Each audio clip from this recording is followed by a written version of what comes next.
Hey everyone, Mark here. In Berlin, Germany right now, together with this guy, Professor Elbel, or Stefan to most of us, right? I've known Stefan for, we're just working this out, 20 years now. And he is a leading expert, a leading academic.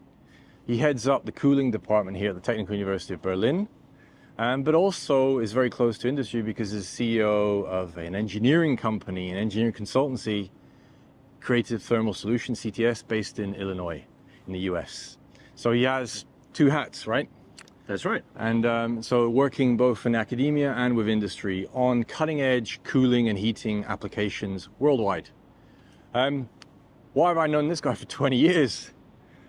Basically, we met when he was doing his PhD, and it was sponsored by Mercedes-Benz at the time, on mobile air conditioning.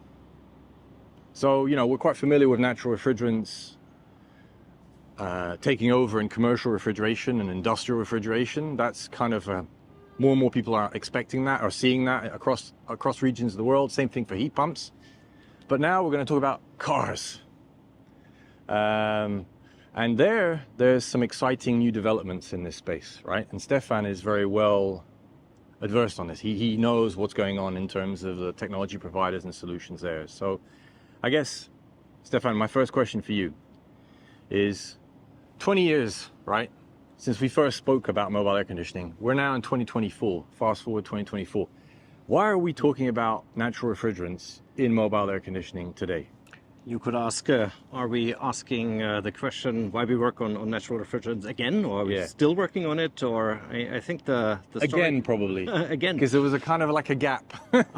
Interesting to me is that it really all started with automotive, right? So that was really the first kind of playing field for the natural refrigerants, and it looked pretty good.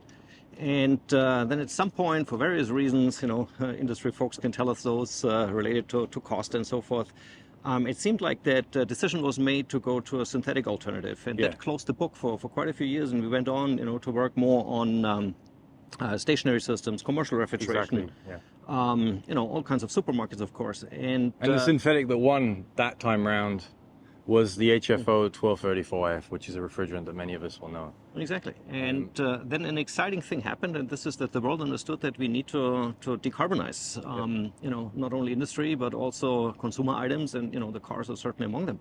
And in the car industry, that means that we need electric vehicles. And with the electric vehicle, that means how do you heat your passenger, you know, in winter times. And then, of course, if you so that transition to electric vehicles has opened up opportunities for natural refrigerants, right? Because you're, you know, we've all got that range anxiety, right, of running out of battery, right?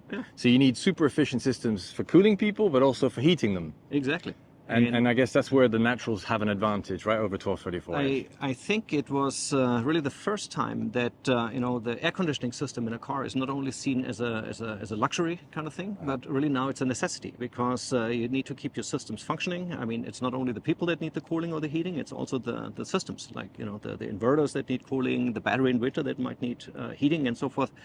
And so it's much more holistic now, the thermal needs, right? Yeah, the thermal needs that you have. For HVAC engineers, that's a great time, right? Because our system is needed now from many different angles, and that has really changed. And the good thing is that people realized relatively quickly that the chosen refrigerant, 1234YF, has severe shortcomings, especially when it comes to the heat pumps. And so automotive industry, of course, doesn't sit still, and you know, is trying to find alternatives that can yield better performance. And of course, you know, we're right back to where we started. So we look at CO2. CO2 was full loop, 20-year loop. 20 years. You just need to stay in it long enough, right? Exactly. And so CO2 was always known as an excellent heat pump fluid, and that's exactly, you know, where CO2 plays out its major strength. And then, of course, many people think that CO2 is maybe giving you a too complex system. Cost is a big thing. There's not too many suppliers, so that means, at least initially, the components are maybe a little bit more expensive. CO2 always had an issue with good thermal performance, efficiency at elevated ambient temperature in cooling. Of course, there's engineering solutions, but, you know, if price, of course, plays a big role, so we need to be cognizant about that. And this is, I think, why in parallel, and this is now new, that we see a lot of interest in propane systems, so R290 systems. So wait, so just to understand, for the people watching this video, we're talking about there's actually potentially two natural refrigerants that are going to end up competing with each other. Yeah, that's right. For this space, right? For the mobile air conditioning and heat pump space, right? And HVAC engineers like myself, we get really excited about this because it's an ongoing race. It's a competition. You know, I mean, time will tell which one will win. Yeah. Good thing is that both of them, of course, are good options. And maybe why, you know, we see now more of flammable refrigerants is maybe also due to chemical industry, because they sensitize the entire industry to, you know, flammable, mildly flammable, all of these new classes. And smart engineers, of course, realize that when you can manage maybe a mildly flammable, you can also manage a fully flammable. So this opened, in my opinion, the door to A3s. And this is, you know, why we now look at propane as well. So how are these system designs going to be different? Because, I mean, CO2 is commercial today in Europe for electric vehicles. You can find cars on the road in Europe with a CO2 heat pump today. There are hundreds of thousands of these already today in 2024, right? That's right. So that's a commercial technology that any person can buy.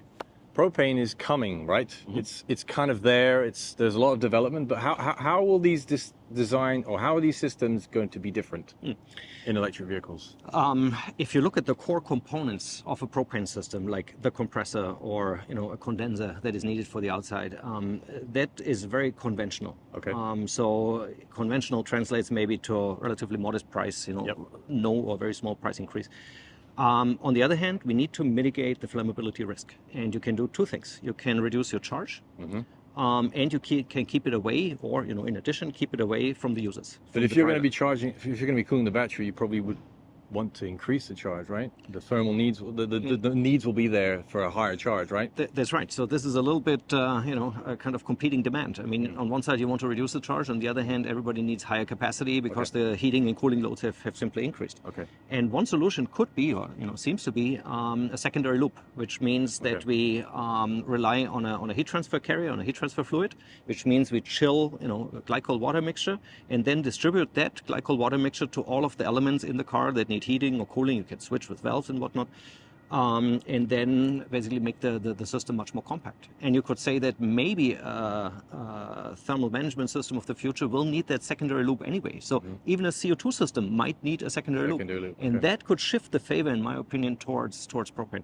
Because of cost. Because of cost, because then you need that secondary loop system anyway, and then the cooling performance, especially at high ambient temperature, is probably a little bit better with propane. At extremely low temperatures, for heat pumping, CO2 will outperform propane. Okay. But, you know, maybe the days at minus 40 Celsius, not too many areas in the world where you really need it. Sure. So it's going to be interesting to see how all the technology providers innovate here, because, you know, there's going to be some innovation on certain types of components, like ejectors, that will help improve the performance of CO2. But again, there's always a price point. So that goes then back to scalability and volume, right?